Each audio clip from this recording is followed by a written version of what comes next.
Z세대가 노동시장에 진입하기 시작했습니다. 이들은 뚜렷한 개성과 정체성으로 다양한 정보를 빠르게 공유하며 유행을 선도하고 있죠. 화이트 칼라와 블루 칼라를 이분법적으로 나누지 않는 이른바 브라운 칼라의 등장인데요. 유연하고 확장된 사고로 직업 세계를 구축하고 있는 겁니다. 이번 세션에서는 브라운 칼라의 등장, 젠지가 개척하는 직업 세계 현장을 주제로 인공지능 전환 시대의 주역이 될 이 Z세대는 어떤 파동을 일으키고 있는지 그들이 준비하고 있는 모험을 들여다보는 시간을 갖도록 하겠습니다. 이 세션은 정윤경 한국직업능력연구원 교육고용연계연구본부장께서 좌장을 맡아주시고 서동아 콩두슈 대표, 신지희 순자기업 대표, 이인석 국대 인테리어 필름 아카데미 대표님이 발표와 토론에 참여해 주시겠습니다. 정윤경 본부장님과 연사 여러분을 무대로 모시겠습니다. 큰 박수로 환영해 주시기 바랍니다.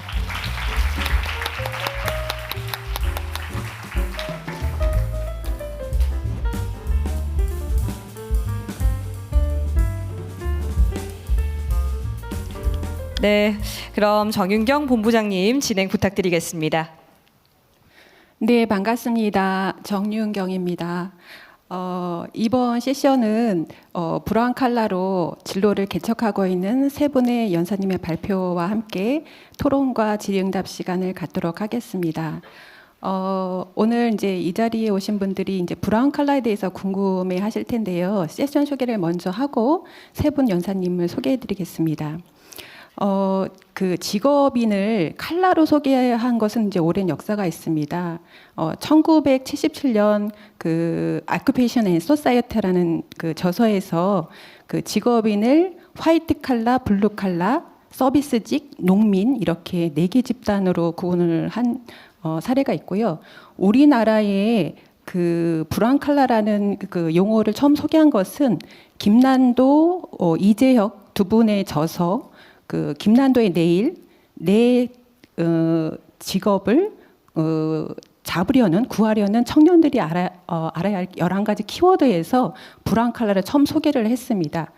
여기서 브라운 칼라는 그 육체 노동의 일에 창의적인 아이디어를 접목해서 이를 혁신하고 그 새로운 부가가치와 또 틈새 시장을 개척한 그 청년 세대를 일컫는데요. 그 김난도 교수님의 저서 이후에 많은 언론에서 고학력자나 화이트 칼라의 일을 하다가 육체 노동의 일로 직업을 이동한 분들의 사례를 소개하면서 브라운 칼라라는 그런 사례를 소개를 많이 했습니다.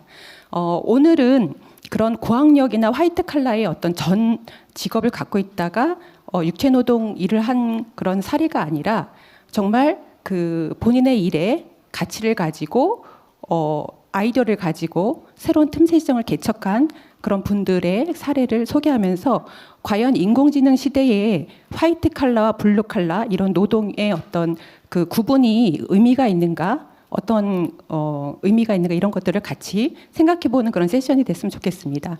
그러면 그 소개를 해드리겠습니다. 콩두슈 서동아 대표님이십니다.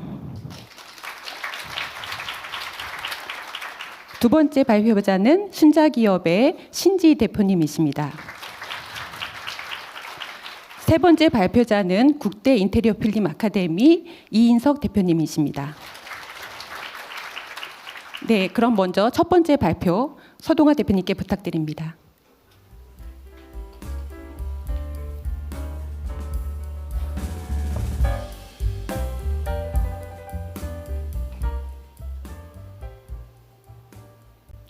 네, 반갑습니다. 콩부각 전문점 공드슈 대표 서동아입니다.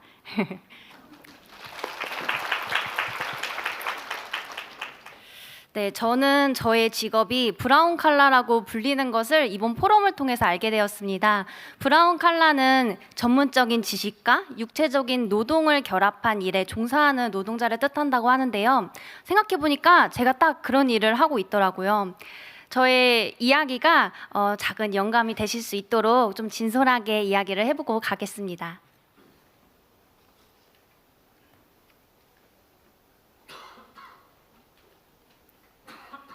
안 눌리네요? 네, 저의 이야기는 2009년으로 거슬러 올라갑니다. 제가 19살 때인데요. 저는 학교에서 조용하고 평범한 성적을 가진 학생이었던 것 같습니다.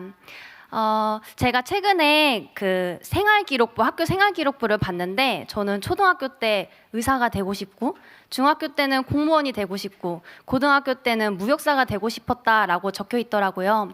지금 생각을 해보면은 아마 엄마에 의해서 또는 그때 유행했던 그런 직업들에 의해서 이거를 썼던 거지 않을까 싶어요. 제가 학업을 하면서 가장 컸던 고민은 이 진로를 정하는 거였는데요. 저는 이루고 싶은 직업이 없었던 것 같습니다. 하고 싶었던 직업도 또 직업에 대해서도 잘 몰랐던 것 같아요. 근데 이제 고3이 되니까 이제 대학교를 가려면 진로를 선택을 해야 되잖아요. 그러니까 발등에 불이 떨어진 거죠. 그래서 그때 열심히 뭔가를 찾아봤습니다. 내가 뭐를 할 수 있을까? 그러다가 이 CJ 문화재단에서 운영하는 CJ 청소년 연극 프로젝트 연이라는 것을 알게 되었어요. 이 프로그램은 고등학생들이 연극을 통해서 연기, 무대, 그리고 연출 등 이런 제작을 해볼 수 있도록 전문가들이 도와주는 프로그램입니다. 저는 여기서 무엇을 경험했냐면 교육 연극을 경험을 했어요. 교육 연극을 통해서 내가 어떤 성향의 사람이고 나는 무엇을 좋아하고 내가 느끼는 감정을 어떻게 표현을 할 수 있는가 이런 방법들에 대해서 배우게 됐습니다. 그게 너무 저는 재밌는 거예요. 저에 대해서 알아가는 거. 그래서 입시 기간이 굉장히 짧게 남았었는데 연극을 공부를 해보자 하고 마음을 먹게 됩니다. 그러고 감사히도 이 입시 준비를 해가지고 연극과에 진학을 했습니다. 저는 학교를 다니면서 방학 때도 이제 워크숍을 참여를 하며 공연을 계속해서 올리는 경험들을 쌓았고 그 경험들을 통해서 내가 연기보다는 공연을 기획하고 또 연출하는 거에 조금 더 뿌듯하고 재미를 느끼는구나를 알게 됐습니다.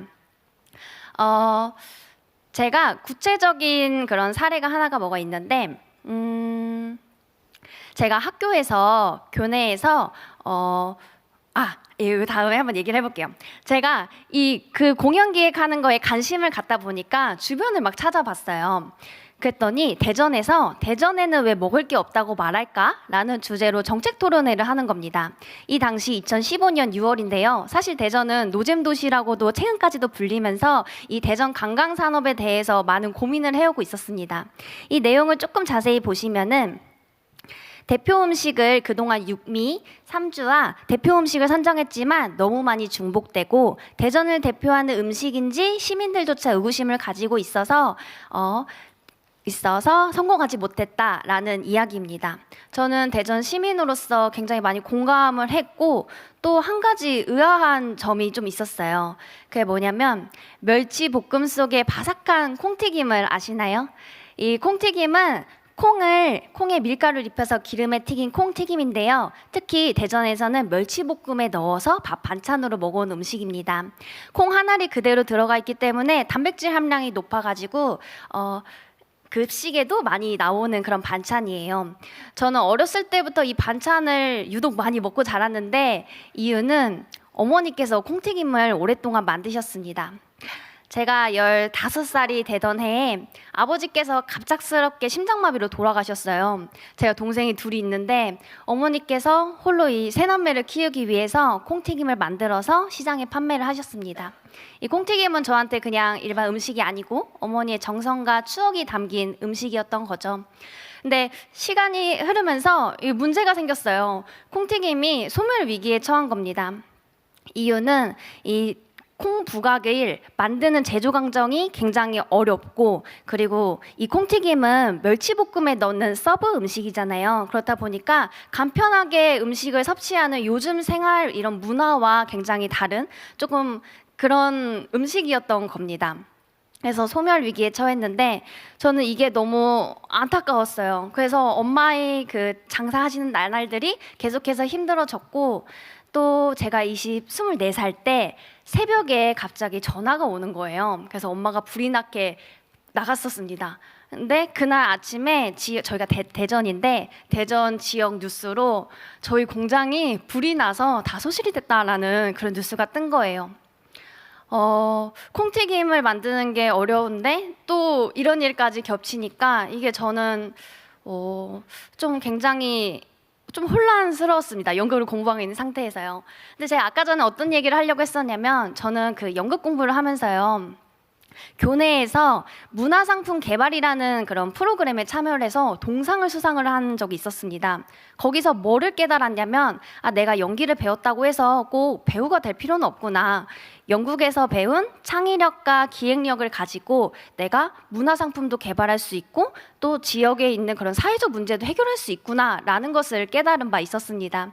그래서 어쩌면 지금 이런 모든 상황들이 내가 콩튀김의 가업을 이어갈 그런 운명이지 않을까라는 생각을 가지게 되었습니다.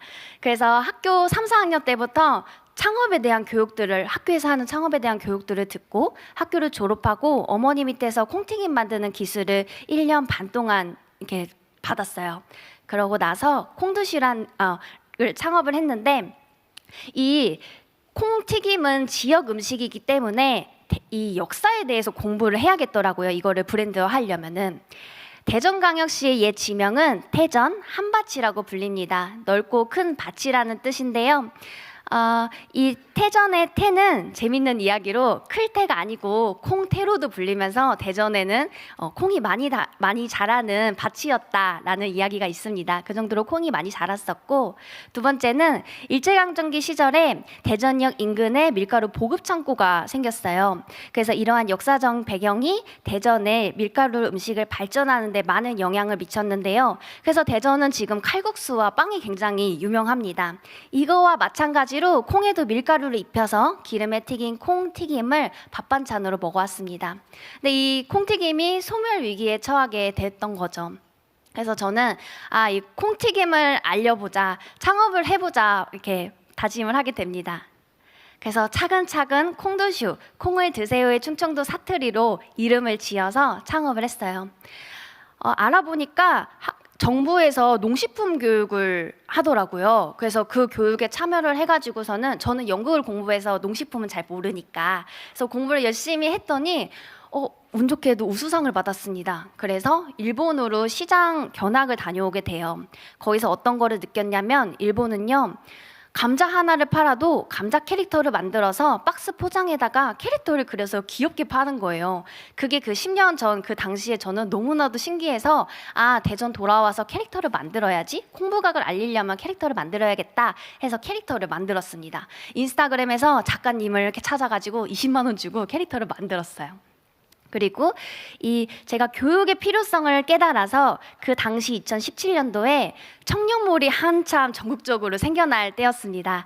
그래서 저는 이 청년몰에서 6개월 동안 교육을 받았어요. 대전 중앙시장 청년몰에서 교육을 받았는데 그 당시 배웠던 것들이 이제 지식재산권, 상표 등록과 그리고 캐릭터 저작권 이런 기업가의 정신들을 배웠습니다. 그래서 6개월 동안 창업을 해서 배워가지고 창업을 청년몰 안에서 했고요. 그때 이제 청년몰이 워낙 많아지니까 청년몰들 대상으로 이마트 스타 상품 개발 프로젝트라는 콘테스트를 열게 됩니다. 거기서 참여를 해서 정말 운이 좋게 2위를 하게 되었어요. 그러면서 조금씩 제가 콩튀김을 콩부각으로 발전시키고 세상에 조금씩 알려지는 그런 계기가 되었습니다.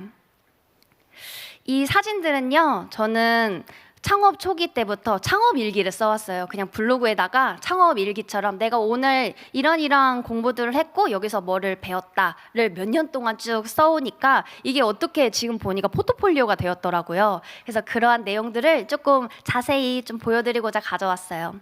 저는 2016년도에 청년상인 및 가업승계 아카데미에 참여를 했습니다. 여기에서 교육들을 들었는데 장충동 왕족발 그 큰 공장 견학도 가보고요. 중앙로 지하상가도 견학을 하면서 로컬 상품을 어떻게 더 발전시킬 수 있는가에 대해서 공부하고 그걸 조금씩 구체화시켜 나가면서 이 사업계획서를 만들었습니다. 그래서 아까 말씀드린 것처럼 거기서 우수상을 받게 됐어요.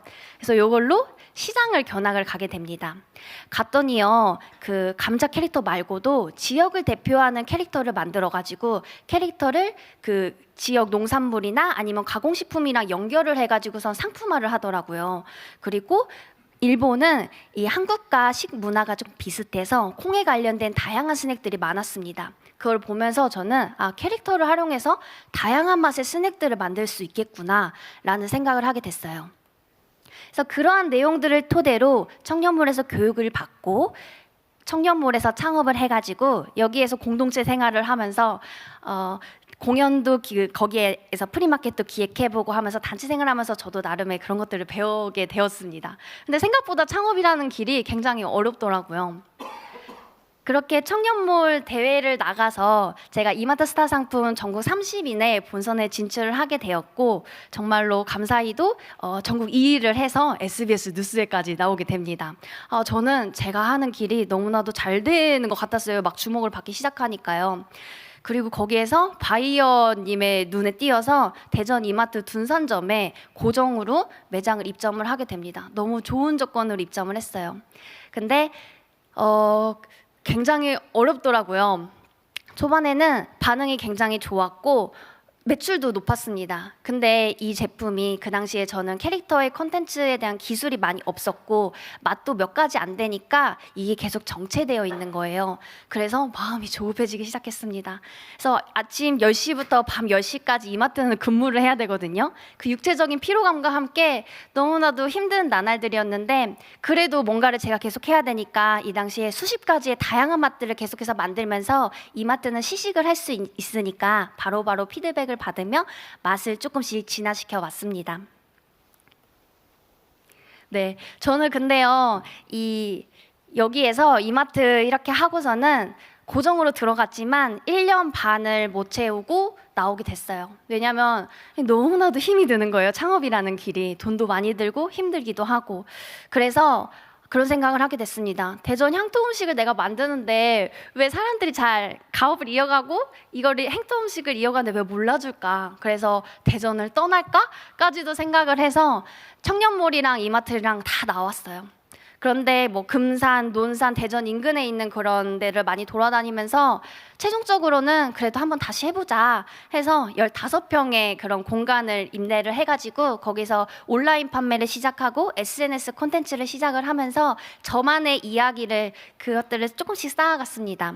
근데 그런 것들을 쌓아보다 보니까요, 제가 2020년도에 농식품 콘테스트에서 국무총리상인 대상을 수상을 했습니다. 여기서 저희 이야기가 조금 좋게 봐주셔서 5천만 원이라는 상금을 받게 되었고 이 자금으로 저는 작업실에 투자를 했어요. 그리고 그 다음에는 이제 대전이주의 협약기업에도 선정이 되고 또 로컬 스타트업 피칭대회에도 저희 이야기가 조금 좋게 비춰져서 대상도 수상하며 작년에는 강한수상공인 라이콘 로컬 분야에서 라이콘 탑10에 선정되었습니다. 대전 지역에선 유일하게 선정되었는데요. 저는 제가 그동안 해왔던 것들을 크게 3개로 나눌 수가 있어요. 어떠한 노력들을 했냐면 첫 번째는 맛입니다. 어머니의 오랜 노하우를 담아서 찹쌀콩 제조 방법 특허 기술을 발명을 했어요. 그러니까 특허 기술을 등록을 한 거죠. 이 특허 기술은 기존 콩튀김이 밀가루를 입혀서 식감이 딱딱하다는 문제점 때문에 멸치볶음이나 소스에 넣어서 먹었는데 요거를 찹쌀을 입히는 기술로 바꿔가지고 좀 더 스낵화하는 그런 기술입니다. 이 기술로 저는 다양한 맛의 콩부각 스낵을 지금 만들고 있고요. 현재는 공장 자동화로 균일화된 품질로 이 제품을 대량 생산을 하고 있습니다. 그리고 두 번째는 캐릭터였어요.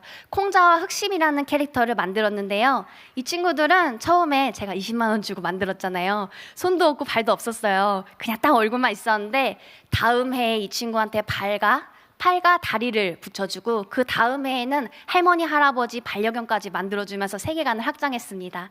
그 다음에는 디지털로도 시도를 해보고요. 또 다음에는 이 그림체도 또 바꿔보고 그리고 현재는 유튜브로 애니메이션을 연재를 할 수 있게 되었습니다.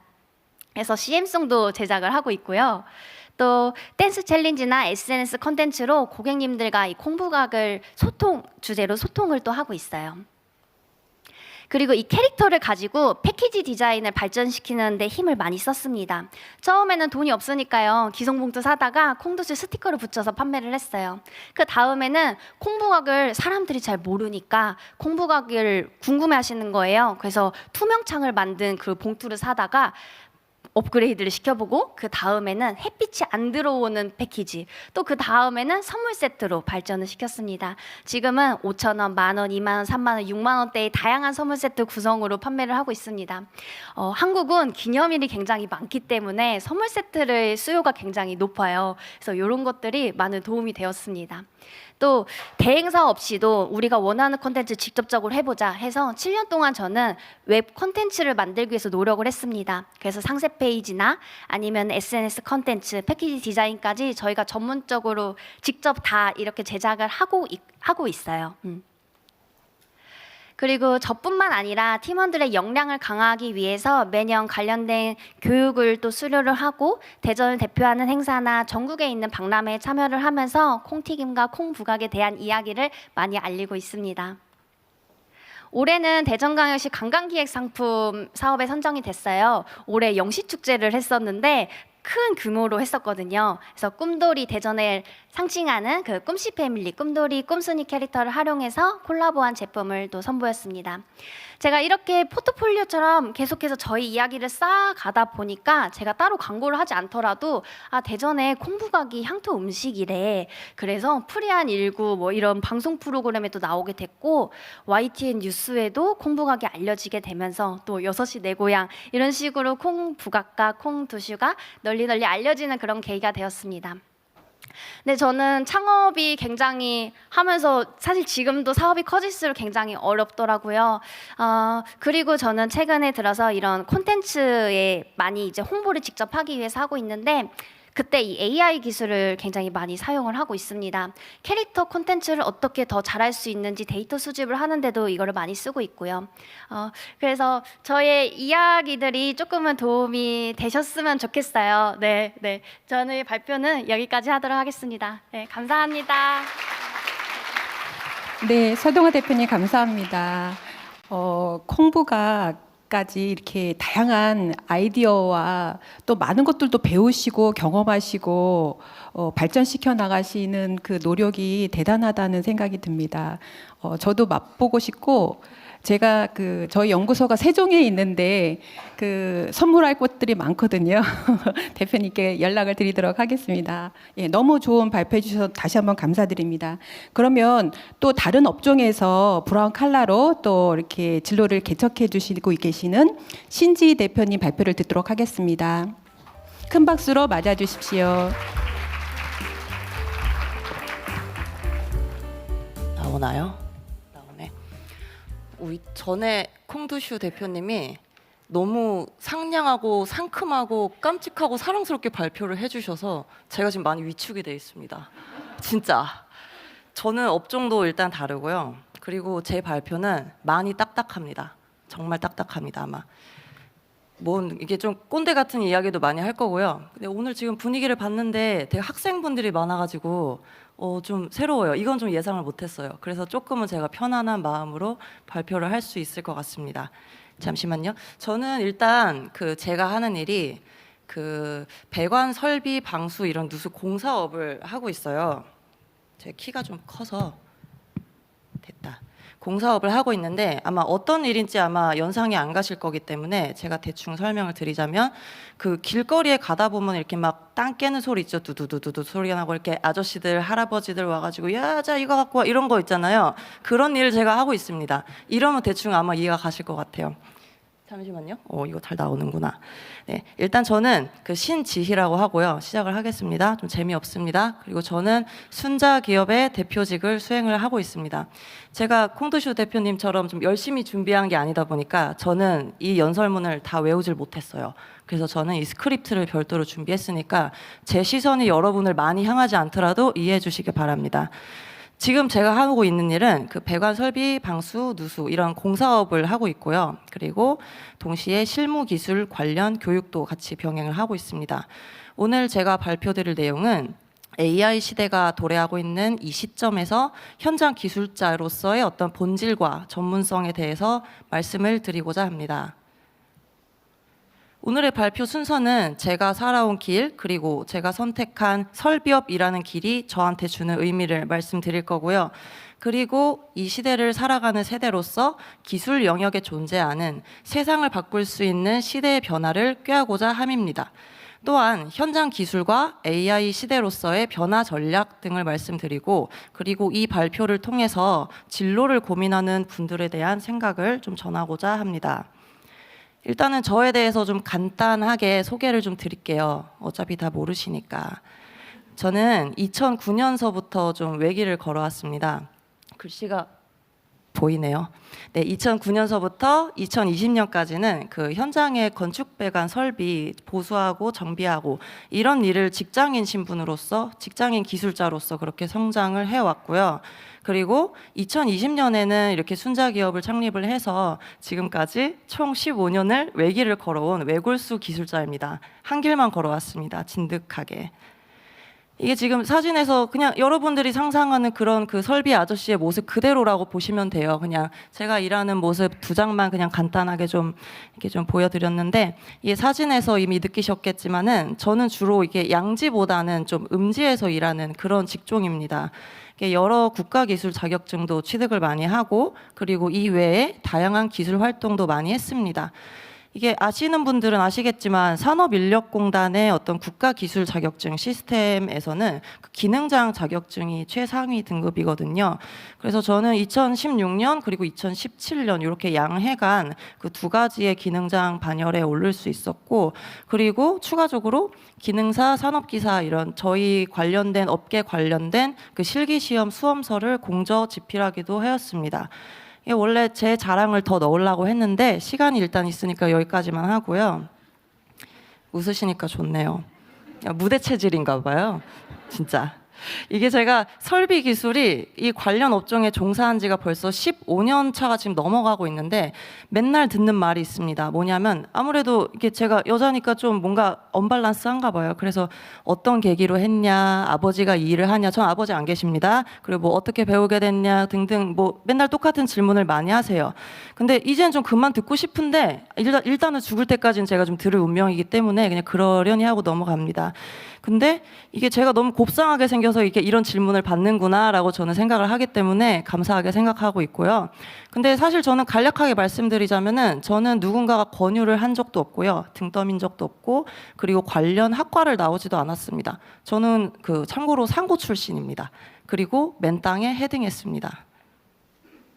그러면 도대체 왜 맨땅에 헤딩해서 이 일을 시작을 해서 지금까지 하고 있냐라고 물어본다면 저는 그저 마음이 시키는 일을 하고 싶었고 그 길을 걸어갔을 뿐이다라고 말씀을 좀 드리고 싶습니다. 이게 사실은 저는 어렸을 때 어머니께서 그 미술 쪽으로 좀 가기를 원했었어요. 제가 또 한 그림을 하거든요. 근데 저는 그 사실은 중학생 때부터 그 라이브 공연 있잖아요. 뭐 무대 공연 음향 쪽 이쪽에 관심이 있어가지고 그쪽 분야로 테크니션이 되고 싶어서 그 학생 때부터 그 여러 사회 활동도 하고 현장 아르바이트도 많이 했었습니다. 그러다가 이제 좀 취업에 좀 어려움이 생기는 바람에 그 비디오 촬영 편집 일로 넘어가게 되고, 그리고 뭐 상주 근무를 하는 그런 보안 회사에서도 일을 했었습니다. 거기서 교류하던 분들이랑 좀 가까이 많이 하게 됐는데 그때 이제 좀 새로운 세계를 알게 됐었어요. 이게 제가 일했던 그 직장인 신분으로 일했던 기관실이라는 곳이 뭐냐면 보통 이런 가정집 건물 말고 그 이상의 어떤 상가 건물 규모 이상의 모든 건축물들은 다 그 기계 설비, 배관 설비 이런 기계실이 따로 있습니다. 거기서 그 건축 배관을 설비를 보수하고 정비하는 그런 팀을 이제 기관실 팀, 기관팀 또는 뭐 기관 뭐라 그러더라. 하여간 그렇게 하는데 이게 좀 용어가 좀 많아요. 뭐 기계팀이라고도 하고, 예, 그분들과 좀 교류가 많았었고 영향도 많이 받았었어요. 그래서 그분들에 대해서 그분들이 어떤 자기 업에 대해서 그런 이야기를 듣는 것만으로도 그때 그 시기에 처음으로 좀 심장이 뛰는 걸 느꼈습니다. 그냥 그게 전부입니다. 이게 그때까지만 하더라도 당시에 제가 했던 일은 좀 보여지는 모습이 중요한 일이었습니다. 왜냐하면 보안 회사에 있었기 때문에 좀 이미지가 좀 중요했거든요. 근데 이분들은 뭔가 외부랑 완전히 좀 차단된, 여러분도 솔직히 모르시잖아요. 이게 뭔 일을 하는지 존재감이 없거든요. 이게 사람이 죽어도 모르거든요. 그런 지하 그 소굴 같은 그런 음지 속에서 뭔가 아무도 모르고 그리고 아무도 관심이 없고 그런 일을 좀 묵묵히 하는 그런 사람들이었습니다. 이게 진짜 누가 보든 말든 뭐 인정하든 말든 또는 관심이 있든 말든 이런 묵묵하게 설비적 문제를 해결하고 운영을 해나가는 모습에 그때 제 마음이 좀 통째로 끌려버렸습니다. 이 세상에는 보여지는 일들도 많고 그리고 어떤 기술직에 대한 분야도 굉장히 무궁무진합니다. 근데 하필이면은 이 참 가장 인정받지도 못하고 그리고 누군가는 가장 또 감추고 싶어 하죠. 이게 설비라는 걸 다들 감추고 싶어 하잖아요. 그리고 가장 투자 가치를 좀 느끼지 않는 하필이면 그런 기계, 배관 설비, 방수, 누수 이쪽 분야에 제가 좀 마음이 끌리게 된 겁니다. 제가 하는 일은 의학으로 치자면은 이 성형외과가 아니라 뭐 내과 정형외과 계열에 속하는 그런 일입니다. 이 건축물의 목적이 주택이든 뭐 상업시설이든 사무공간이든 그런 것들은 상관없이 이 눈에 띄지는 않지만 건축물에서의 가장 큰 비중을 차지하고 크게 접목되어 있는 그런 일입니다. 이 아무 일도 일어나지 않는 그 평온한 일상과 운명을 만들어주는 게 기술자의 몫이구나. 이게 내 몫이겠다라는 그런 사명을 제가 느꼈습니다. 그래서 저는 기술이라는 거를 제 삶의 목표로 삼아야겠다라고 다짐을 좀 했었고요. 그렇게 본격적으로 기술자의 길을 걷기 위해서 자격증도 취득을 하고 그리고 취업 활동도 하고 여러 현장에 쫓아다니게 되었습니다. 보통은 어떤 일을 결정을 하기에 앞서서 많은 고민과 고려를 합니다. 다들 그러실 거예요. 근데 저는 사실은 솔직히 말씀드리면 저의 선택에 있어서 그 어떤 것도 고민하고 고려를 하지 않았습니다. 그리고 게다가 저 같은 경우는 지금 시대랑은 조금 다르다 보니까 그때는 좀 보수적인 좀 시대이다 보니까 아무래도 핸디캡이 따라다닐 수밖에 없었는데도 그런 것조차 중요하지 않았습니다. 이게 내가 향후 가게 될 일에 대해서 묻고 따지고 계산하고 생각하고 고민하고 이런 게 일절 없었다는 이야기입니다. 그럼 나는 그냥 선택을 했으니 선택을 했고 그냥 그것만 믿고 갔을 뿐입니다. 제가 그렇게 목표하고 달렸던 이유가 있습니다. 사실은 제가 굉장히 제가 비주얼은 한 30 초반이지만 제가 사실은 내일 모레면 40인데요. 제가 한 30년 정도 좀 몸이 많이 아팠습니다. 반쪽을 많이 못 썼어요. 그래서 제가 좀 그 당시에는 좀 제 삶의 명줄이 일단은 30을 넘기지 못할 거라는 그런 좀 운명이 있었기 때문에 그때 좀 너무 좀 살고 싶었던 간절함, 네, 그게 제일 큽니다. 그래서 저는 저한테 주어진 시간 속에서 내 운명을 다하는 그날까지 삶에 있어서 가장 큰 비중을 차지하는 직업이라는 부분에 있어서만큼은 내 마음이 시키는 최고의 가치 있는 일을 하자, 그렇게 마음을 먹게 되었습니다. 너무 감동적이죠? 제가 봐도 지금 이게 사실 제가 스스로 묻고 따지고 고민했다면 저는 시작도 못했을 겁니다. 이게 제가 기술자의 길을 걷고자 했을 때 사실 누가 등 떠민 적도 없고 오히려 기술계에 입문할 때 열이면 열 다들 반대를 했었고 심지어 가족의 반대가 제일 심했었습니다. 그때는 어쨌든 지금보다 많이 폐쇄적이었기 때문이에요. 이게 좀 가족들은 저를 좀 창피했었습니다. 사실 노가다꾼이라고. 그렇기에 이게 어쨌든 순전하게 혼자 스스로 부딪히고 돌파하면서 저는 이 길을 걸었습니다.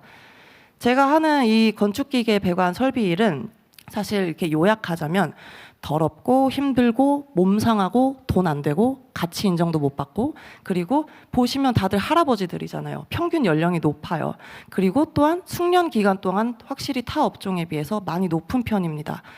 또한 하자 리스크도 굉장히 크고요. 그리고 변수도 상당하기 때문에 너무 이렇게 어렵다 보니까 쉽게 접근했다가 폐업을 하거나 아니면 다른 길로 전향하는 그런 업체들도 많고요.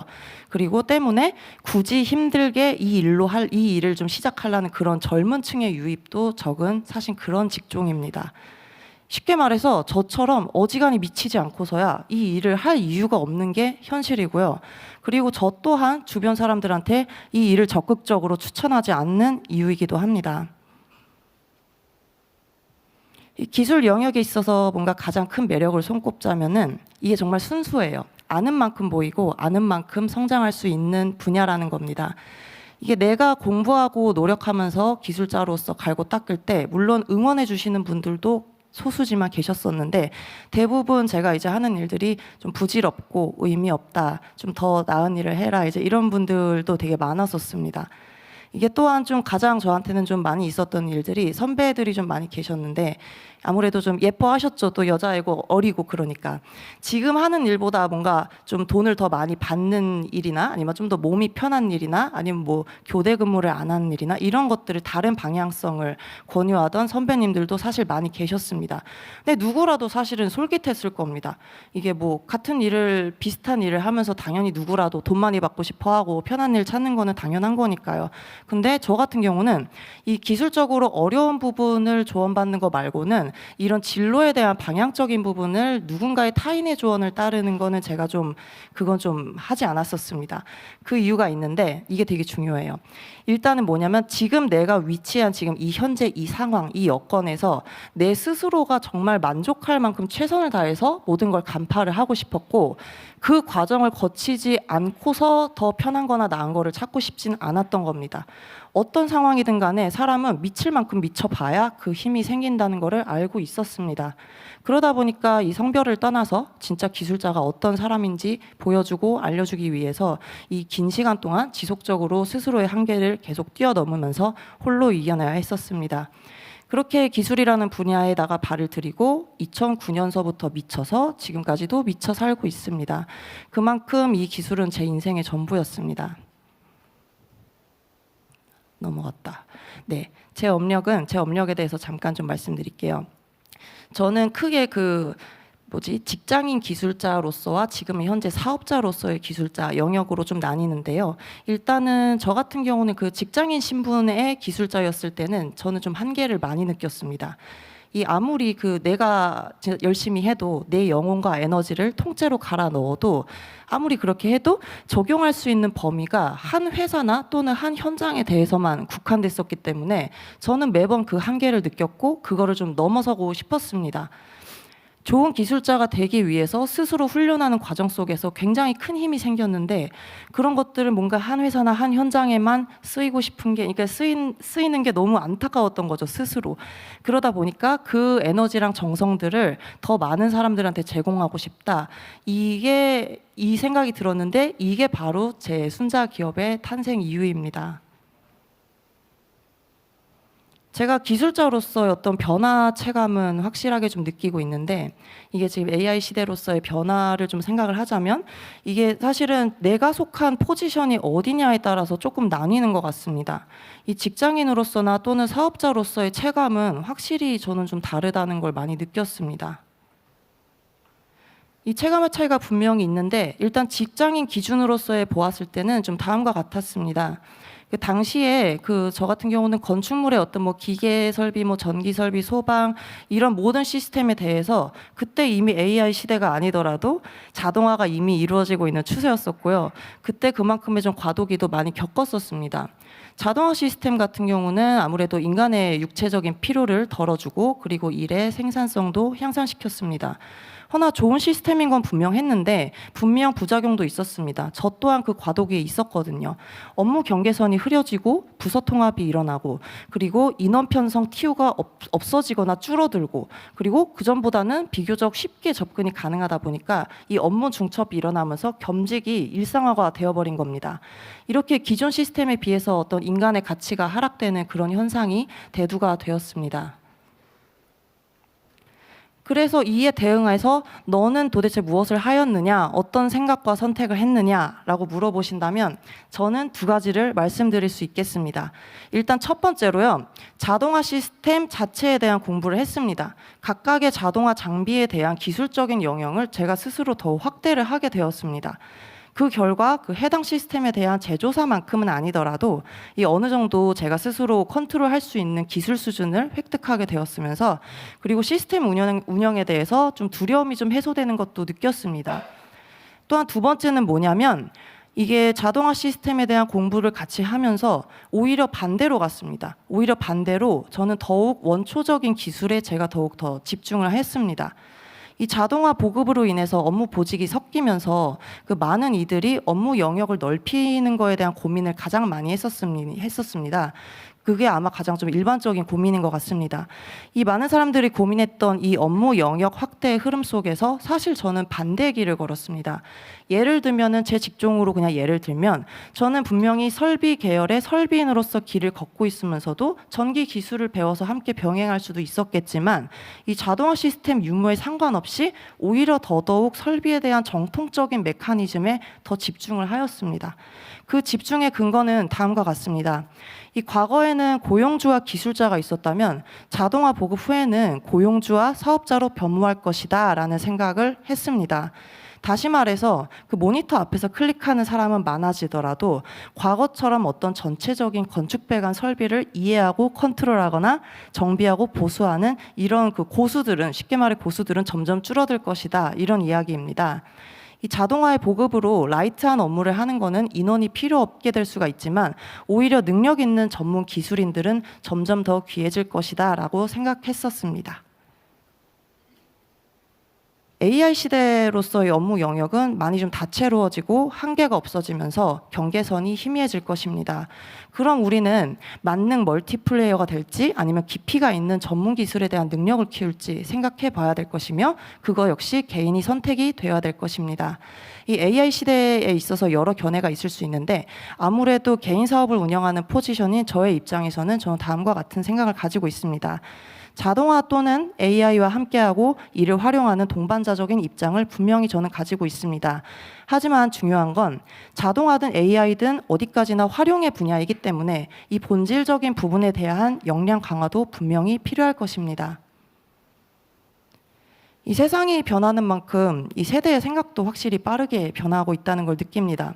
제가 많은 문의를 받는 건 아닌데 간혹 제 업에 관련된 일뿐만 아니라 비슷한 계열의 다른 기술직에 관해서도 여러 후배들의 고민 상담을 좀 도와드리고 있습니다. 이 그분들을 위해서 간략하게나마 몇 말씀 올리겠습니다. 이게 앞서 이야기했듯이 그 여러 분야에 대해서 AI가 파고들면서 업무 경계가 사라지고 이 겸직이 일상화가 되고 일자리를 심지어 뺏기기도 합니다. 이게 사실 요즘 세대분들은 한 번쯤은 고민을 해보셨겠지만 이 진로를 고민함에 있어서 어차피 이것저것 따지고 재고 계산해봤자 나중에는 결국에는 생각지도 못한 애로사항과 불편함이 뒤따라옵니다. 너무 좋아하는데 돈이 안 들거나 힘들기도 하고요. 나랑 너무 안 맞는데 돈이 되거나 편하기도 합니다. 장점이 있는 만큼의 단점이 있습니다. 그리고 얻는 만큼의 잃는 게 분명히 있습니다. 저 같은 경우도 제가 분명히 좋아하고 잘하는 일을 하고 있지만서도 그만큼의 감당해야 되는 단점들이 무엇보다 더욱 크게 다가오기도 했습니다. 어차피 어떤 일이든 어떤 상황이든 뭘 선택하든 간에 분명히 후회도 하고 좌절도 하게 됩니다. 중요한 건 내가 어떤 걸 목표를 했든지 간에 내가 목표함에 있어서 그 목표를 향해 나아가고 버틸 수 있는 힘인 것 같습니다. 저 또한 그 힘을 키우기 위해 지속적으로 스스로의 한계를 돌파하면서 제가 가진 장점을 융합하여 역량을 더 키우기 위해서 많은 노력을 하고 있습니다. 무엇을 선택하든 세상은 계속 변합니다. 없던 일이 생기기도 하고 있던 일이 없어지기도 합니다. 이 변하는 세상에 대응하기 위해서는 무엇보다도 개인의 힘과 역량을 키우는 게 제일 중요하다고 생각하고 그게 곧 대응력이라 할 수 있겠습니다. 이 제 이야기와 경험들이 많은 분들한테 조금이나마 도움이 되었으면 좋겠고요. 일단 지금까지 저는 제가 어떤 사람인지 뭘 했고 어디로 갈지에 대한 말씀을 좀 간략하게 드렸습니다. 사실 이 글로벌 포럼에 초청을 받기 전에는 이 AI나 또는 시대 변화에 대해서 사실 관심이 없었습니다. 네, 그도 그럴 수밖에 없는 게 저는 아무래도 그 제가 하는 공사 프로젝트들이나 아니면 교육 프로그램들이 이 순전히 사람이 직접 파악하고 판단하고 솔루션을 도출해야 되는 순수하게 사람이 진행을 해야 되는 분야라서 그래서 사실은 아직까지도 제가 하고 있는 일은요, 그 AI를 활용하기가 아직은 좀 몹시 어려운 분야다라고 생각하고 있었습니다. 하지만 제가 이 연설문을 작성을 하면서 저는 AI와 같이 갈 수 있는 일이 내가 생각한 길뿐만이 아니라 다른 여러 가지 동행할 수 있는 길이 많다고 생각하게 되었습니다. 뿐만 아니라 그 시대의 흐름과 그에 대응하기 위한 직업적인 부분도 덕분에 한 번 더 생각하고 돌아볼 수 있는 좋은 기회였습니다. 다시 한번 연사로 초청해 주신 글로벌 포럼 사무국 분들과 그리고 이 발표 자료를 위해서 준비해 주신 우리 박정환 매니저님, 이중철 팀장님 두 분을 비롯해서 긴 시간 경청하고 들어주신 여러분들께 감사의 말씀 올립니다. 감사합니다. 잘했지. 신지 대표님 감사드립니다. 그 기술자로서 이렇게 마음이 끌리는 일에 이렇게 오랫동안 이렇게 하신 거가 되게 멋지다고 생각이 들고요. 궁금한 점들이 있을 텐데 잠시 후에 또 질의를 하도록 하겠습니다. 그러면 세 번째 이인석 대표님 모시고 발표를 듣도록 하겠습니다. 큰 박수로 맞아 주십시오.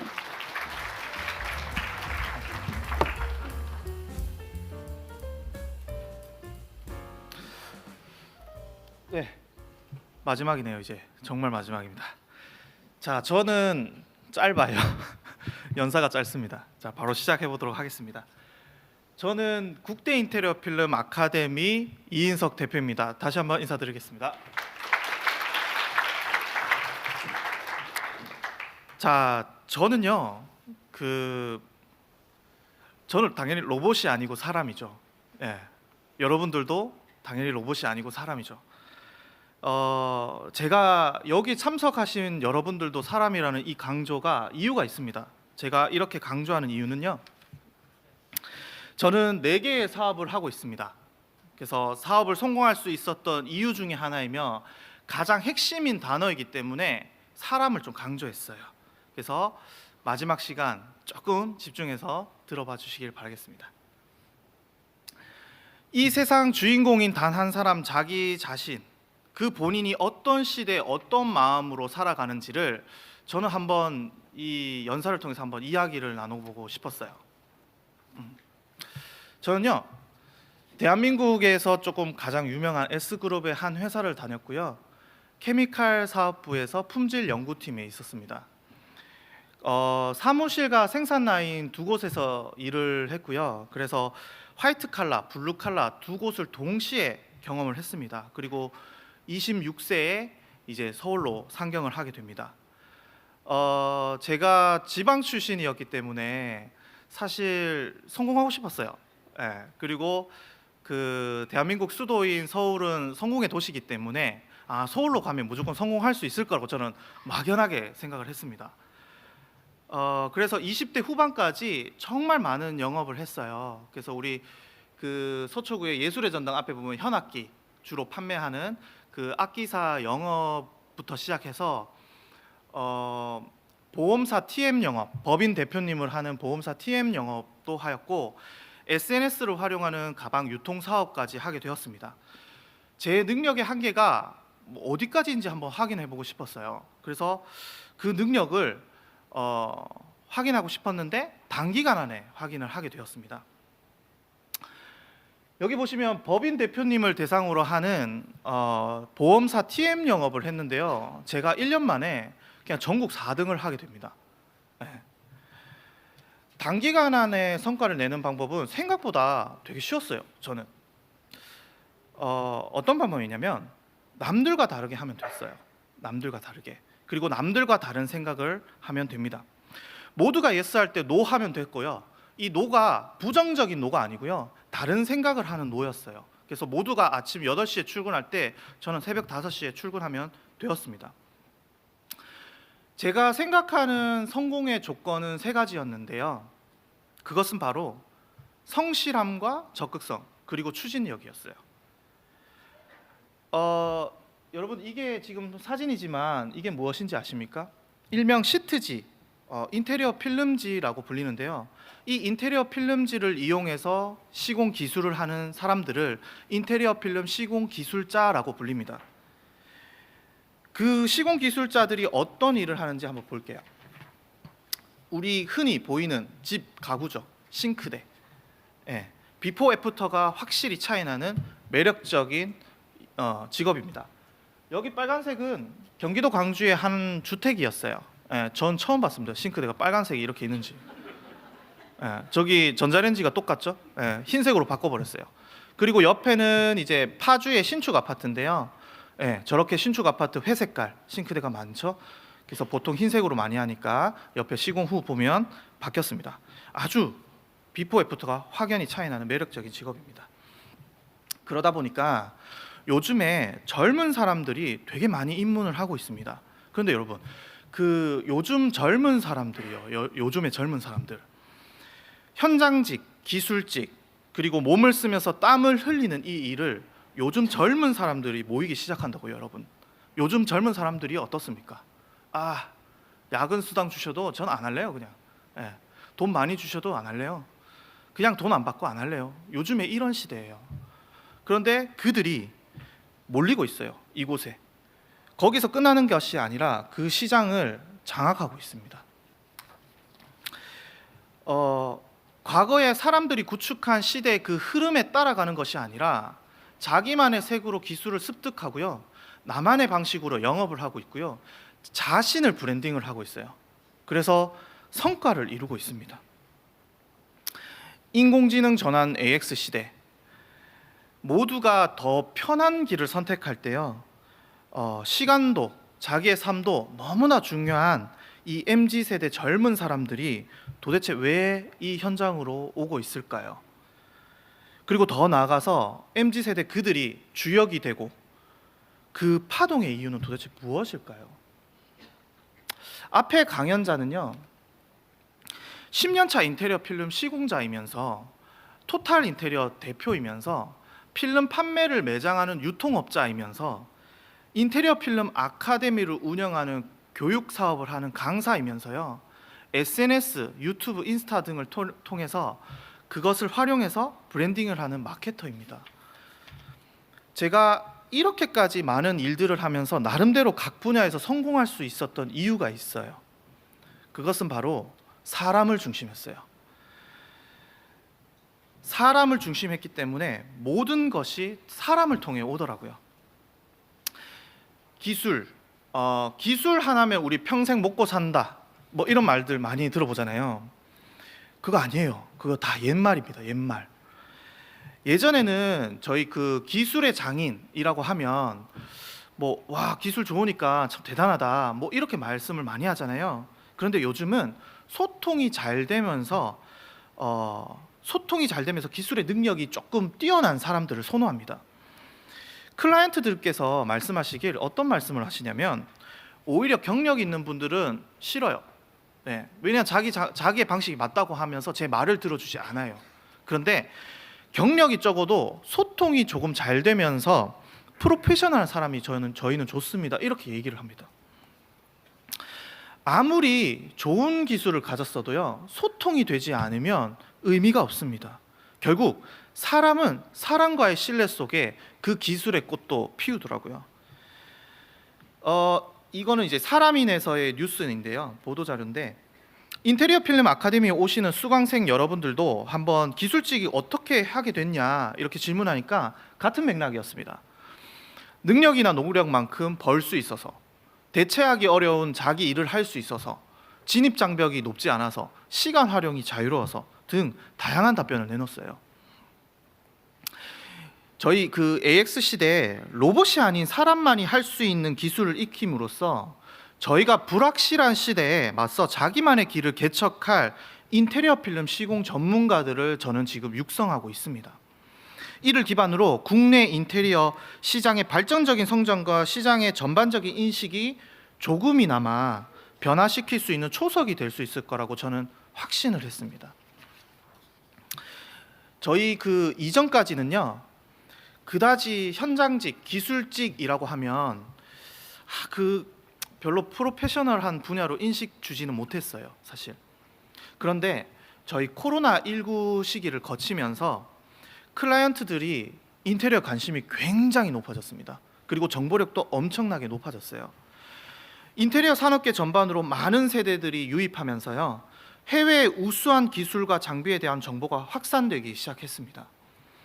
이것을 주축으로 프로 의식이 커져 나갔어요. 그럼에도 인테리어 사기와 같은 그 안 좋은 사례가 이 업계의 안 좋은 인식으로 자리 잡게 됩니다. 이러한 상황 속에서 시공 전문가를 양성하고 사람 중심, 신뢰 중심으로 저는 계속 가르치고 있습니다.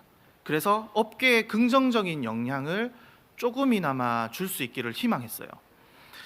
제대로 된 기술력을 갖추고 우수한 전문 인력이 많아지는 것, 클라이언트들에게 신뢰를 확실히 얻고 업계의 성장과 발전에 보탬이 되는 것, 이것이 국대 인테리어 필름 아카데미를 제가 시작하게 된 이유입니다. 벌써 끝나고 있습니다, 여러분. 짧다고 했죠? 자, 끝으로요. AX 시대, 언제 어디서나 접속이 가능한 환경으로 인테리어 시장에서도 자동화 바람이 불고 있어요. 저도 이 연사를 준비하면서 사실 시공자들은요, 사실 시공하기 바빠요. AX 시대, 뭐 AI 시대, 뭐 브라운 컬러 잘 몰라요.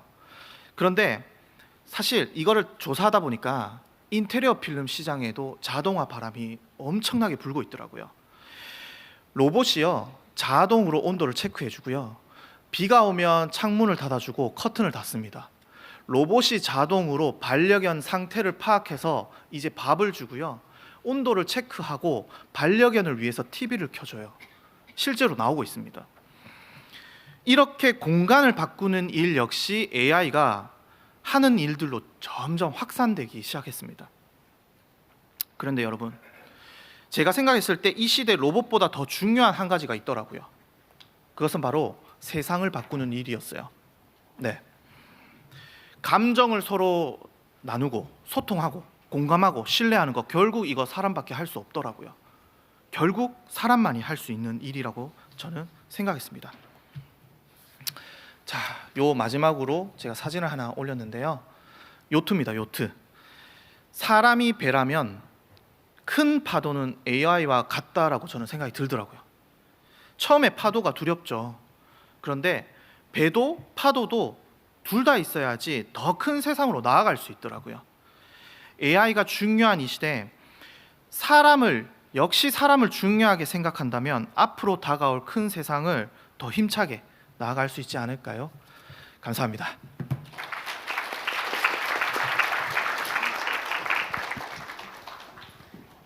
네, 이인석 대표님 감사합니다.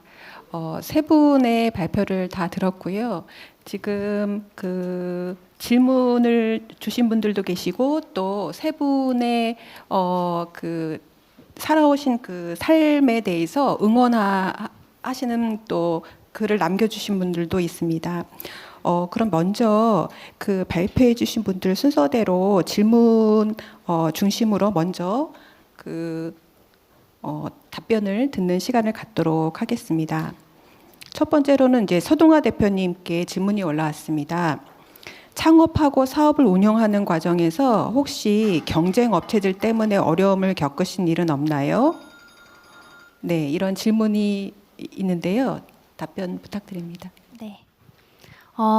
저는 대회나 아니면 그런 부분들을 많이 참여를 했었어요. 참여하면서 가장 많이 들었던 질문이 대기업이 이거 콩부각 만들면 금방 따라 할 거고 금방 퍼질 텐데 감당할 수 있겠어? 이라는 내용이었어요. 같은 맥락인 것 같은데요.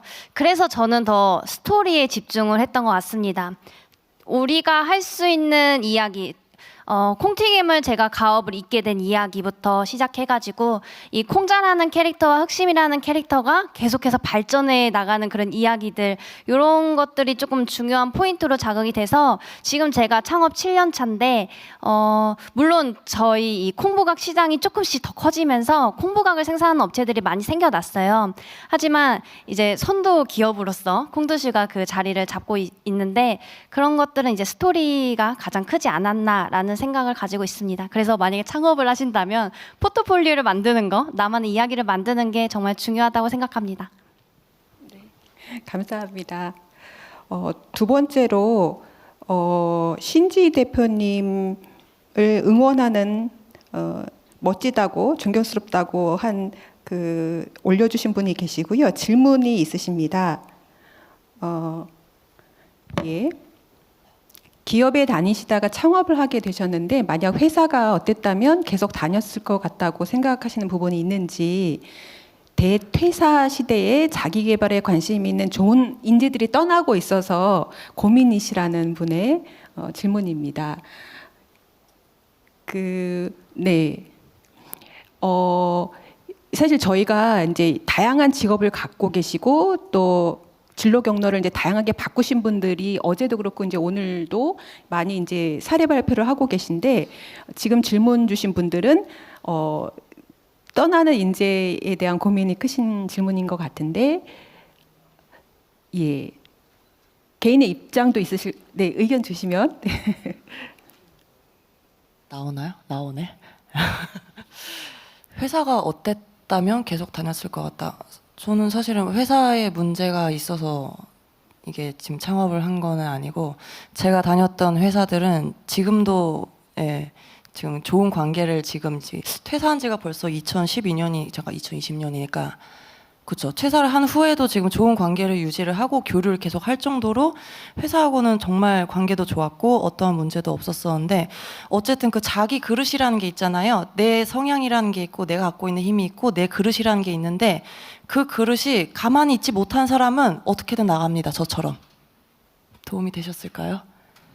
어떻게 해도 나갑니다. 아무리 대기업이도 아무리 돈 많이 줘도 이 한계를 답답해서 못 참는 저 같은 사람들은 어떻게든 그걸 돌파합니다. 그거는 방법이 없다고 생각을 합니다. 그거는. 예. 아마 그 질문 주신 분의 원하는 대답이 아니실 수는 있을 텐데요. 어떻게 보면은 지금 MZ세대의 특성을 나타내는 답변이 아니신가 이런 생각이 들고요. 또 그 기업에 남아있을 인재분들도 있을 것 같습니다. 저는 아직 직장을 지금 연구소에서 제가 29에 입사를 해서 지금 54세니까 거의 27년 이상을 근무하고 있는데, 저 같은 성향은 아마 한 직장에 오래 남아있을 거고, 말씀하신 분들은 또 본인의 어떤 그 삶을 찾아서 또 이렇게 떠나실 수 있다라는 그런 말씀을 하시는 것 같습니다. 세 번째 발표자분 그 질문이 또 있는데요. 두 가지 질문이 있는데, 먼저 첫 번째로, 네, 기술직에서도 인간과 소통이 중요하다는 점을 강조해 주셔서 인상 깊은 강연이었습니다. 요새 숭고와 같은 어플로 쉽게 기술직 사람들과 연결이 요청이 있는데, 요 브라운 칼라 직업 중심의 사업 전망을 어떻게 보시는지. 네, 숭고 같은 어플은 사실 그 젊은 사람들이 많이 이용을 하세요. 저희가 젊은 사람들은 사실 그 게임 세대잖아요. 그러다 보니까 사실 기술직에 있는 경력 있는 사람들은 좀 나이가 어느 정도 당연히 있을 거 아니에요. 약간 불리한 부분이 있습니다. SNS를 통해서 브랜딩을 하고 그런 것들이 젊은 사람들이 대부분 요즘에 많이 유리하고, 그리고 사업을 하는 데 있어서도 굉장히 유리한데, 사실 그렇다고 해서 젊은 사람들만이 이 시공 기술직 쪽에 오는 건 아니고요. 지금 저희 아카데미를 보면 59세, 뭐 55세, 뭐 49세 굉장히 많습니다. 그런데 그분들은 항상 고민이 그거예요. 내가 여기서 정말 좀 일을 할 수 있을까? 시공 대표들이 벌써 20, 30대인데 내가 벌써 지금 45세, 50세인데 내가 할 수 있을까? 저는 아까 그 제 강연 중에 그 조건이 있었어요. 성실함, 추진력, 간절함. 우리가 그 반대로 생각을 해서, 제가 만약에 여러분들이 다 지금 시공 대표이고 만약에 50대를 지금 섭외를 해야 한다면 50대가 지금 20대 같은 열정과 간절함과 그렇게 현장에서 막 일을 하잖아요. 그러면 오히려 20대, 30대를 뽑지 않습니다. 오히려 50대를 더 뽑아요. 왜? 오히려 이런 생각도 있습니다. 20대는 약간 너무 약간 X가지가 없어. 약간 이런 느낌. 오히려 그런 느낌도 가지는데, 오히려 50대가 저희보다 뭐 20, 30년 선배님이고 인생의 선배님이고 나이가 많은데 20대들보다 더 낮춰서 일을 하세요. 그러면 사실 저희는 대단하다라고 해요. 근데 시공 대표가 저처럼 뭐 20대, 30대일 수도 있지만 50대인 시공 대표가 있지 않습니까? 그럼 같은 연배잖아요. 그러면 같은 연배에서 그 입문을 하신 50대를 어떻게 바라보면 참 딱하다. 그렇게 보거든요. 나랑 비슷한 나이인데 지금 이제 들어와서 어떻게 하지? 그러면서 섭외를 오히려 더 많이 해주세요. 그래서 질문에 조금 나가는 답변이지만, 제가 말씀드리고 싶었던 건 일단 첫 번째는 꼭 젊은 사람들만이 이 기술직에 각광받고 뭐 이렇게 더 비전이 있고 그런 것만은 아니다라는 말씀을 꼭 드리고 싶었고요. 사업의 전망은 아까 말씀드렸던 것처럼 결국 이 몸을 쓰고 땀을 흘리는 이 직업이 오히려 다른 사람들, 요즘 시대의 사람들에 비춰서 생각보다 많이 없을 것 같지만 생각보다 많이 있습니다. 그것은 아까 대표님도 말씀하셨지만 본인이 하고 싶은 걸 하려고 하는 그런 약간의 시대적인 그런 느낌인 것 같아요. 이 시대 사람들이. 예, 자신을 드러내고 자신을 브랜딩하고 자신이 하고 싶은 것을 적극적으로 나서는 거. 예, 그래서 브라운 칼라 직업, 지금 몸을 쓰는 거 결국 AI가 대체할 수 저는 없다라고 보거든요. 지금의 기술력으로는. 그런 부분에서는 전망이 좋다. 그렇게 말씀을 드리고 싶습니다. 네, 감사합니다. 사실 두 번째 질문도 답변을 해주신 것 같습니다. 두 번째 질문이 경력과 경험이 없는 중장년 분들을 대상으로 이 인테리어 필름 시공 전문가 양성이 가능한지에 대한 질문이었는데 가능하다는 그 말씀을 주신. 네, 불가능한 건 없죠. 네, 불가능한 건 없습니다. 그리고 이게 참 제가 아카데미를 하고 있지 않습니까? 그런데 50대, 60대가 왔는데 불가능합니다. 이렇게 말하면 좀 이상한 것 같아요. 제가 뭘 하고 그리고 어떠한 사람이 인간이 어떤 연령대가 무조건 안 된다라는 그 직업은 정말 매력 없는 것 같아요. 대신 불리한 건 맞죠. 아무래도 어떤 공정이든 간에 불리한 건 맞습니다. 하지만 그것을 어떻게 하느냐가 더 중요하다고 저는 생각하기 때문에 불가능하지 않습니다. 네, 그 한 분은 이런 질문을 주셨는데요. 제목이 제 세대인데 발표하신 분 중에 서우동아 대표님만 제 세대고 다른 분들은 MZ 세대 같다 이렇게 말씀을 해주셨습니다. 사실은 네, MZ 세대가 이제 좀 나뉘긴 하는데 오늘 발표에서는 이 직업 세계를 개척한 그 삶의 어떤 축적 시간을 이렇게 살아오신 분의 이야기를 발표를 해야 돼서 지금 MZ 세대 분을 모시게 됐고 실제로 이제 20대 그 분을 섭외를 했는데 그 청년분께서 고사를 하셨습니다. 아마 이제 업무가 이렇게 일이 바쁘셔서 그럴 수도 있고 이런 자리가 조금 아직은 발표할 거에 대한 그 얘기가 또 많지 않으실 수도 있어서 실제로 아마 제 세대 분들이 이 브라운 칼라로 많이 도전하시고 그 세 분의 발표 속에서 많은 학습과 경험과 또 여러 가지 그런 과정들을 그 기술과 이런 것들을 축적하신 그런 시간과 노력들이 엄청나시다는 거를 저희가 볼 수 있었잖아요. 그런 것들을 이제 하는 과정에 지금 제 세대 분들이 계시지 않을까. 그래서 오늘 이 자리에 모시지는 못한 분도 있다라는 말씀을 드리고요. 그래서 항의를 해주셨는데 조금 양해를 해주시면 좋을 것 같습니다. 예. 그리고 또 한 분께서 이인석 대표님께 올라온 글인데요. 아까 이제 우리 신지 대표님께 했던 질문하고 약간 유사한데 많은 일을 다각적으로 하고 그 마음이 강한 엔잡에 교육까지 하는 자만이 살아남는 AI 시대.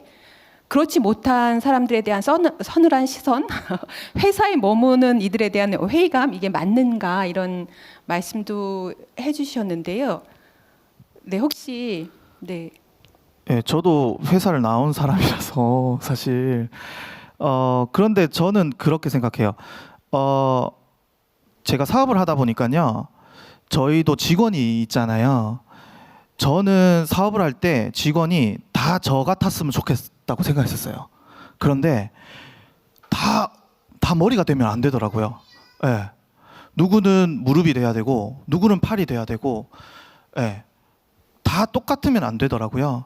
지금 회사에 남아 있는 것 같은데, 본인 선택 아닐까요? 본인 선택.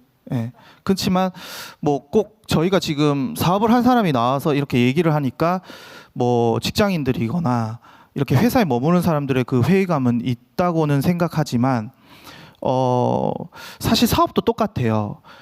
직장에만 아닌 거지 소속은 똑같습니다. 저희도 늘 생각하는 건 미래에 대한 계속적인 생각을 해요. 우리 회사 다니는 분들은 뭐 우리가 정년퇴직이 뭐 50세다, 뭐 40몇 세다, 50세, 51세다, 뭐 그렇게 말씀하시면서 미래에 대한 두 번째 인생은 어떻게 해야 되지? 너무 늦게 퇴사한 건 아닌가? 뭐 등등등 생각을 많이 하시잖아요. 저희도 마찬가지예요. 저희도 사업이 늘 뭐 이렇게 성공할 수 있는 건 아니기 때문에 그런 시선이 비슷할 것 같고요. 대신 사업하시는 분들만 늘 뭐 다른 아이디어가 있거나 뭐 다른 뭐 어떤 미래적인 그런 것이 있는 게 아니라 회사를 다니시면서도 조금 그런 생각들을 많이 미래에 대한 뭐 그런 생각들을 많이 하시면서 준비하시는 게 저는 제일 좋다고 생각합니다. 예, 감사합니다. 예, 한 10분 정도가 남았는데요. 또 질문을 이인석 대표님께 해주셔가지고 네, 올리도록 하겠습니다. 아카데미 실효자가 많아지면 공급이 많아지기 때문에 필름 시공 수요와 교육생들 사이의 밸런스는 어떻게 맞추고 계신지요? 라는 질문을 하셨습니다. 제가 연사를 짧게 해서 지금 질문을 저한테 계속 주시는 것 같은데요. 예. 지금 굉장히 관심이 많으신 분이세요. 인테리어 필름 시공자의 공급이 많아지는데 시공 수요와 교육생들 밸런스 어떻게? 저희 아카데미는요 차별성이 있습니다. 어떤 차별성이 있냐면 사실 이런 얘기 말씀을 드리면 조금 그런데 국비 학원이 있어요. 많은 기술 학원이 있습니다. 하지만 현장에 있는 사람들은 그 국비 학원의 그 기술과 현장의 기술의 그 갭 차이가 너무 커요. 왜 그런가 생각해 봤더니 국비를 지원받기 때문에 입장이 달라서 그래요. 누구는 정말 간절하게 입문을 하는 사람이 있고 누구는 취미로 하시는 분이 있고 어차피 나라에 돈 나오니까 혹은 이거 목수도 배워볼까 타일도 배워볼까 필름도 배워볼까 이미 그렇게 시작점이 틀린 거였어요. 저희 아카데미는 무조건 입문을 하려고 오는 사람들입니다. 그래서 입문자에 맞춰진 커리큘럼을 다 짰어요. 국비학원에서 할 수 없는 그런 밑작업이라든지 그런 방 자체를 따로 만들었습니다. 그래서 그 공간을 새로 만들었고 가장 중요한 건 현장 투입 프로젝트라고 해서 최소 한 명당 5번의 기회로 페이를 주고 기술자로서 섭외를 합니다. 오히려. 예, 그래서 현장 경험이 너무나 중요해요. 기술 파트는. 그런데 저희가 교육 사업하는 입장에서는 그냥 왔네, 잘 가르쳤어, 잘 가 안녕 하고 나 돈 벌었어 하면 끝이에요. 그렇게까지 할 필요가 없습니다. 그런데 그들이 결국 살아남으려면 현장의 경험이 필요해요. 근데 아무리 학원이든 어디든 수료를 해도 현장을 나갈 수가 없었던 거예요. 그래서 아예 그 자체 프로그램을 만들어 버렸어요. 최소 5번의 현장 투입 프로젝트를 통해서 현장을 꼭 들어가게끔 합니다. 그러면 그 현장의 밸런스는 어떻게 잡느냐? 제 현장으로 충분히 커버가 됩니다. 저는 시공팀을 운영하고 있기 때문에. 그러나 만약에 제 팀이 커버가 안 되면 제가 지금까지 해왔던 그 시공 전문가로서의 그리고 인맥이 있지 않습니까? 그런 분들한테 오히려 제가 지원을 하고 페이도 주고 지원을 하고 그 사람들이 다른 곳에 현장을 나가게 되는 겁니다. 그러면 저만 돈을 쓰면 이쪽 저쪽은 다 이득이기 때문에 그런 식으로 수요를 맞췄어요. 하지만 교육 사업으로서는 그렇게까지 할 이유가 없습니다. 저는 딱 한 가지였습니다. 아까 말씀드렸던 것처럼 사람을 중심했기 때문입니다. 그 사람들이 결국 20대든 30대든 50대든 정말 입문을 위해서 왔고 정말 입문을 해야 되고 입문을 해서 기술자가 되어야 되고 그 기술자가 되어서 돈을 잘 벌어야 되기 때문에 그 책임감 때문에 그런 프로그램을 만들었어요. 결국 그 프로그램이 결국 차별성이 되더라고요. 네. 네, 감사합니다. 신지 대표님과 서도가 대표님께도 질문을 드려야 될 것 같은데요. 신지 대표님께는 사실은 이제 하시고자 하시는 이제 이 직업을 선택하시고 배우시고 이렇게 달려오셨는데 사실은 그 일에 관심이 있는 분이 있더라도 그렇게 이제 자격을 따고 필요한 어떤 기술력을 갖추는 거가 쉽지는 않으셨을 것 같은데요. 어떤 자격증 내지는 보통 이제 기술력, 실력이라고 하는 그런 부분을 대표님만의 어떤 노하우로 좀 잘 습득하시거나 또는 힘들었을 때 극복했던 어떤 노하우가 있으셨을까요?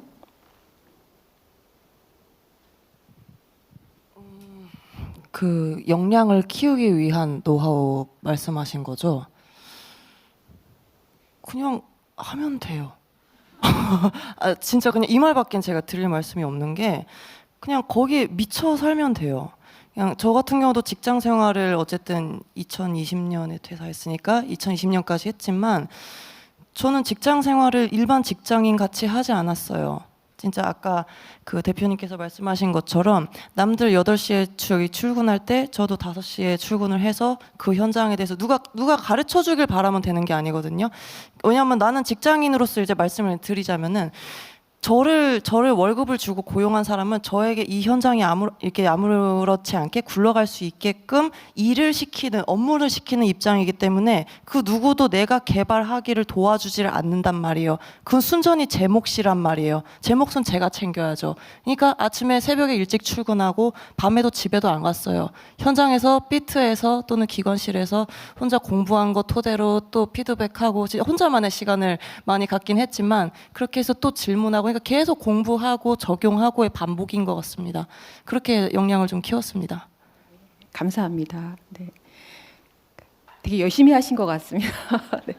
그 멋지다고 응원하신다고 네, 질문을 이렇게 올려주셨습니다. 그러면 네, 예, 서동아 대표님께도 여쭤보고 싶은데요. 사실은 그 아무리 이제 아이디어가 있더라도 이렇게 아까도 이제 사업이 커지는 거가 이제 힘들다고는 하셨지만 그래도 그 과정 속에서 이렇게 이렇게 여러 가지 성과와 많은 아이디어로 이렇게 다양한 제품을 이렇게 개발하면서 하셨는데요. 똑같은 질문을 좀 하고 싶은데요. 이런 비슷한 거를 하고 싶고 도전하고 싶은 청소년들 또는 청년들이 있다고 할 때 어떤 준비, 어떻게 조금 하면 조금 이렇게 창업 내지는 지금 하시고 싶은 일을 이룰 수 있는지 좀 도움이 되는 그런 조언을 해주신다면 어떤 게 있을 수 있을까요? 네. 저는 제가 30대 중반인데요. 친구들 만나면 이제 주로 하는 얘기가 진로 또는 이제 임신 출산에 관한 얘기를 많이 하고 있어요. 근데 직업이 뭐 3번 바뀐다는 이야기도 있잖아요. 저는 직장인 친구들을 보면은 워라밸이 있어서 되게 부럽거든요. 근데 저는 워라밸이 좀 없어요. 생산도 해야 되고 또 아이디어도 내서 또 새로운 컨텐츠도 또 만들어야 되는 거죠. 가장 큰 저희 고민 애로사항은 새로운 가치를 계속해서 만들어 나가는 거. 그러니까 저는 로컬 음식을 또 하다 보니까 로컬을 어떻게 계속 고유한 이 로컬을 유지하면서 사람들한테 더 현대적으로 할 수 있을까에 대한 고민을 계속해서 하고 있어요. 창업이 생각보다 굉장히 어렵고 사업이 커질수록 돈도 많이 들고 또 새로운 아이디어가 계속해서 나와야 돼서 저는 사실 창업을 준비한다 했을 때 별로 창업을 추천을 하지는 않는데 정말 창업을 하고 싶다면 실패를 두려워하지 말고 그냥 계속 끊임없이 시도하고 도전을 해야 되는 것 같아요. 그래서 저도 제가 한 것들을 돌이켜 보면은 시도하고 실패했어도 여기서 문제점 찾아서 빠르게 제품 피드백 반영해가지고 새로운 제품 내보내고 거기서 또 문제가 또 생기거든요. 아, 내가 이걸 또 착각을 했네. 사람들이 이걸 좋아할 거라고 생각했는데 알고 보니까 이거는 조금의 그거였고 더 다른 걸 해야 돼. 예를 들어서 패키지 디자인도 그래요. 저는 콩부각 캐릭터가 있으니까 콩부각 캐릭터를 활용해서 디자인을 하면 사람들이 귀여워하겠지 해서 만들어 봤는데 캐릭터만 있으니까 원물이 없잖아요. 그러니까 또 문제점이 생기는 거예요. 그래서 원물을 또 이렇게 넣고 하면서 계속해서 발전시키는 거거든요. 그러다 보니까 새로운 것을 계속해서 하려는 그런 도전 정신과 또 실패를 두려워하지 않는 마음 그런 것들이 조금 필요한 것 같습니다. 감사합니다. 신지 대표님께 또 질문이 올라와서 네, 띄우도록 하겠습니다.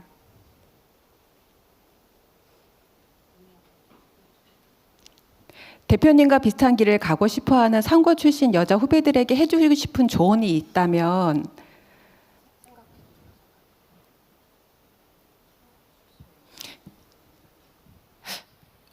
이 질문 해주신 분이 상고 출신 여자 후배인가요?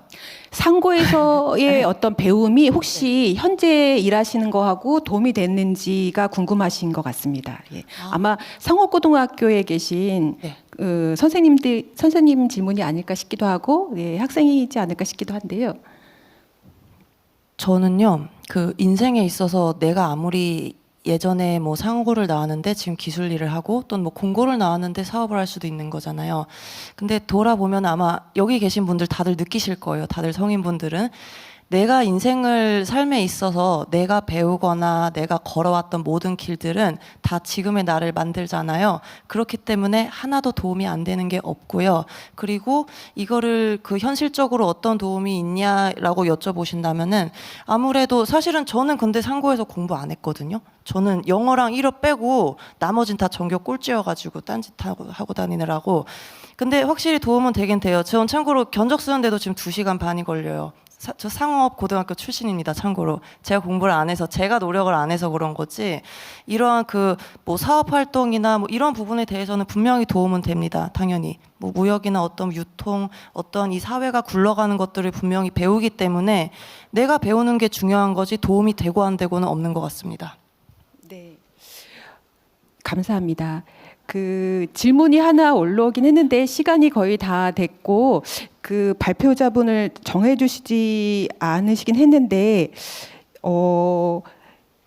예, 한번 띄워보도록 하겠습니다. 짧게 혹시 세 분 중에서 예. 사람 중심이라 하셨는데 현재 다문화 시대에서 기술직을 많이 배우러 많이 오시나요? 한국 국적을 취득한 외국인에게 기술 개발 교육을 하실 때 어려움이 있는지 궁금하다는 질문을 올려주셨습니다. 네, 이인석 대표님. 별로 없습니다. 사실 현실에서는 별로 없습니다. 솔직히 말씀드리면 소통의 문제도 있겠지만 아직까지 한국에 보는 시선들이 그렇게 좋지가 않습니다. 그런데 저는 이분이 만약에 다문화라면 한번 채초가 한번 돼보셨으면 좋겠습니다. 네. 네, 아직은 많이 없다고 말씀하시는 네네네. 것 같습니다. 예. 지금 그 질문을 거의 다 그 해주셔서 너무나 감사드리고요. 늦은 시간까지 이렇게 그 경청해주시고 또 질문 올려주셔서 너무나 감사합니다. 마지막으로 지금 오늘 어제도 그렇고 오늘도 그렇고 발표자분들의 그 내용이 이렇게 자막으로 올라오잖아요. 이게 AI일까요? 사람이 하는 걸까요? 그렇게 생각하시죠? 저도 그렇겠거든요. 그래서 물어봤는데 지금 속기사분께서 어제 오늘 다 이거를 해주시고 오류가 있으면 이거를 다시 수정해주시고 했다고 합니다. 우리 속기사님은 이게 그 머리 정신 노동이신지 육체 노동 손으로 하는 육체 노동인지 궁금하긴 한데요. 이제는 사실은 이제 AI 기술로 인해서 그 정신 노동, 육체 노동 그이 대체되고 또 협업하는 그런 관계에 와 있는 것 같습니다. 그렇지만 사람만이 할 수 있는 아이디어와 또 현장에서 이 일이 의미를 가지고 한다고 하면 그 보람되고 또 AI로 대체되지 않는 그런 영역이지 않을까 생각합니다. 속기사님께 우리 저기 박수 해주시고 또 세 분 발표자 세 분께 발표해 주시죠. 네. 끝까지 이렇게 참여해 주셔서 너무 감사합니다. 그러면 이번 세션은 이것으로 마치도록 하겠습니다. 감사합니다. 네. 삶의 가치에 대해 명확하게 생각해보고 또 그에 맞는 길을 멋지게 걸어가시는 분들의 이야기였습니다. 여러분께도 좋은 동기부여가 되는 시간이었기를 바랍니다. 좌장으로 수고해주신 정윤경 본부장님과 연사 여러분께 다시 한번 감사드립니다.